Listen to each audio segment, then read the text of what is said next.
कुल्लू जिला के पाहनाला की ईशानी सिंह पहली भारतीय महिला बन गई हैं जिन्होंने माउंट चो आयु पीक को फतह किया है। आपको बता दें कि ये पीक नेपाल और चीन के बीच है। दक्षिण की ओर से दुनिया की छठी सबसे ऊंची और कठिन चोटी पर 7,200 मीटर की ऊंचाई तक ईशानी पहुंच चुकी है। माउंट चो ओयू के अत्यंत चुनौतीपूर्ण दक्षिण की ओर की अधिकतम ऊंचाई तक पहुंचने के लिए वो दुनिया भर के पर्वतारोहियों में एकमात्र महिला बन गई हैं। ईशानी ने कहा कि वो खुद को चुनौती देने और देश के लिए शिखर पर चढ़ने में सक्षम थी।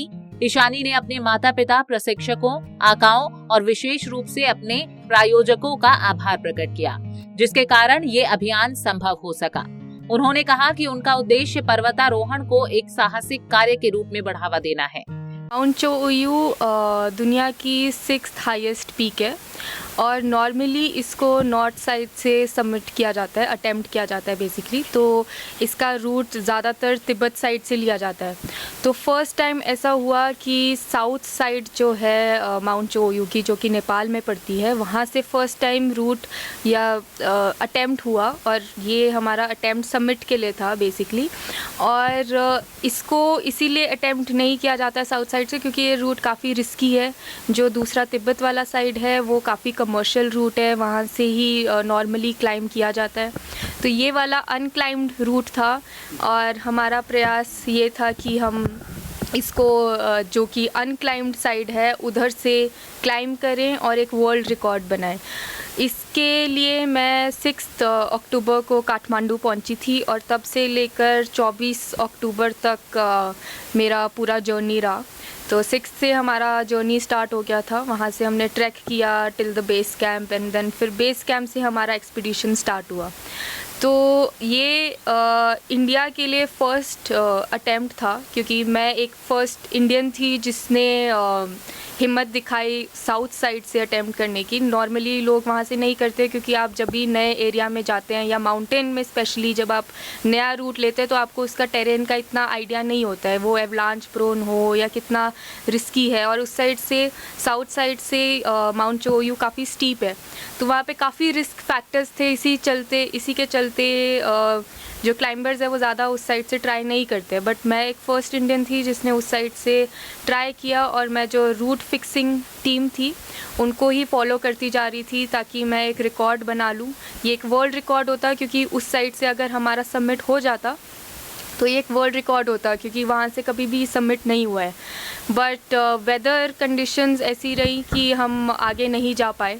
तो हालांकि मैं बिल्कुल जो रूट फिक्सिंग टीम थी हमारे शेरपास की, मैं उनके पीछे पीछे ही उनको फॉलो कर रही थी। बट विंड स्पीड हमारा 70 kph की चल रही थी उस टाइम।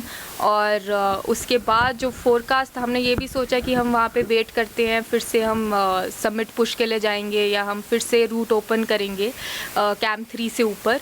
बट जो हमने फोरकास्ट हमको बताया गया बेस कैंप से वो नवंबर तक ही ऐसा था और अभी विंड स्पीड 70 kph थी, आगे जाके वो 110 kph की स्पीड से भी थी, जो कि माउंटेनियरिंग में बहुत फेटल वो है विंड। तो अगर हम उस विंड स्पीड में आगे बढ़ते तो ये हमारे लिए बहुत जानलेवा होती, कैजुअलिटीज़ के बहुत चांसेस थे और मोरोवर 90% चांसेस थे कि हम सबको फ्रॉस्ट बाइट भी हो सकता था। तो फ्रॉस्ट बाइट में ये होता है कि आपको जो भी आपका बॉडी पार्ट एक्सपोज्ड होता है उसका सेल्स आपके डेड हो जाते हैं और फिर वही चीज़ है कि आपका जो भी बॉडी पार्ट को फ्रॉस्ट बाइट होता है वो आपको काटना पड़ता है। तो उसका और कोई इलाज नहीं है अगर आप एक्सट्रीम स्टेज में चले जाएं। तो बेटर था पूरी टीम की सेफ्टी के लिए कि हम डिसेंड करें और फिर उसको नेक्स्ट टाइम ट्राई करें। और कहते हैं हमारी माउंटेनियरिंग उसमें ये क्या कहा जाता है कि माउंटेन्स वहाँ पे हमेशा रहेंगे बट आपकी लाइफ एक ही होती है, तो आपको रिस्पेक्ट करना चाहिए माउंटेन का। अगर माउंटेन आपको अलाउ नहीं कर रहा है तो आपको वो वाइज डिसीजन है कि आप डिसेंड करें और फिर next time there is always a next time जो कि कहते हैं। तो ऐसा हमारा पूरा जर्नी रहा। बट जितना भी मैं इंडिया के लिए कर पाई मैंने मैक्सिमम, मैं बिल्कुल रूट ओपनर्स को फॉलो करी थी। वहाँ पे पूरे वर्ल्ड के इंटरनेशनल क्लाइंबर्स थे बट वो लोग भी बेस कैंप से कोई बेस कैंप में था, कोई 1-2 कैंप 1 में थे, बट वो उससे आगे नहीं बढ़े। तो मैं ही एक इकलौती क्लाइंबर थी जिसने सबसे ज़्यादा हाइट गेन किया, जो कि इंडिया के लिए एक बहुत बड़ा रिकॉर्ड है, क्योंकि उस साइड से साउथ साइड से अगर हिस्ट्री में एक I created a history basically कि मैंने साउथ साइड से इंडिया के लिए सबसे ज़्यादा हाइट गेन किया। तो इंडिया सबसे ज़्यादा उस साउथ रूट में, जो पहली बार रूट ओपन हो रहा था, वहाँ पे सबसे ज़्यादा हाइट में इंडिया पहुँचा। तो मैंने अपना बेस्ट दिया। बाकी नेक्स्ट टाइम हम ज़रूर कोशिश करेंगे कि हम समिट तक पहुँचे। यही था कि मैं अपने आप को चैलेंज करूं फर्स्ट ऑफ ऑल, क्योंकि मैं अभी तक जितना मेरा हाईएस्ट मैंने अभी तक क्लाइम किया था वो 7077 मीटर पीक थी, माउंट कुन, जो कि लद्दाख में थी। तो मैं चाहती थी कि जो मेरा फर्स्ट 8000 मीटर अबव पीक रहे वो एक मेरे लिए एक अलग एक्सपीरियंस रहे। मैं नहीं चाहती थी कि मैं एक कमर्शियल रूट में जाऊं, और वो बोलते हैं वॉक द अनवॉक्ड। तो जो आप नहीं चढ़े हैं और जो लोग नहीं चढ़े हैं, तो आप उस साइड से ट्राई करें। तो मैं वही चाहती थी कि मैं एक अनक्लाइम्ड रूट लूँ और अपने आप को मैं चैलेंज करना चाहती थी। और मोरओवर ये मेरे लिए तो ऑब्वियसली मैं अपने आप को भी चैलेंज करना चाहती थी as a climber, as a mountaineer, plus मैं इंडिया के लिए भी एक रिकॉर्ड बनाना चाहती थी, क्योंकि अगर ये सबमिट होता तो ये एक वर्ल्ड रिकॉर्ड रहता।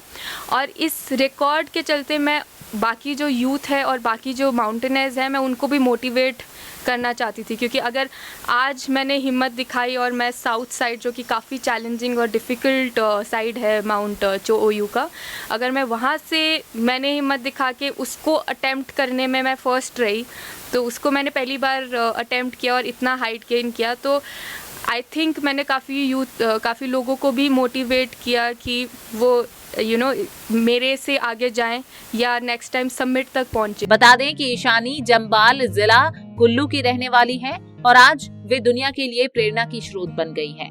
इस पीक को फतह कर ईशानी ने प्रदेश व देश का नाम दुनिया भर में ऊंचा किया है। पंजाब केसरी के लिए कुल्लू से दिलीप ठाकुर की रिपोर्ट। हमसे जुड़े रहने के लिए हमारे YouTube चैनल को सब्सक्राइब करें और नई वीडियो की नोटिफिकेशन के लिए बेल आइकॉन को दबाएं। अगर आप ये वीडियो Facebook पर देख रहे हैं तो लाइक जरूर करें और ज्यादा से ज्यादा शेयर करें। इसी तरह के और भी अपडेट्स के लिए फॉलो करें हमारा Instagram पेज himachal.kesri।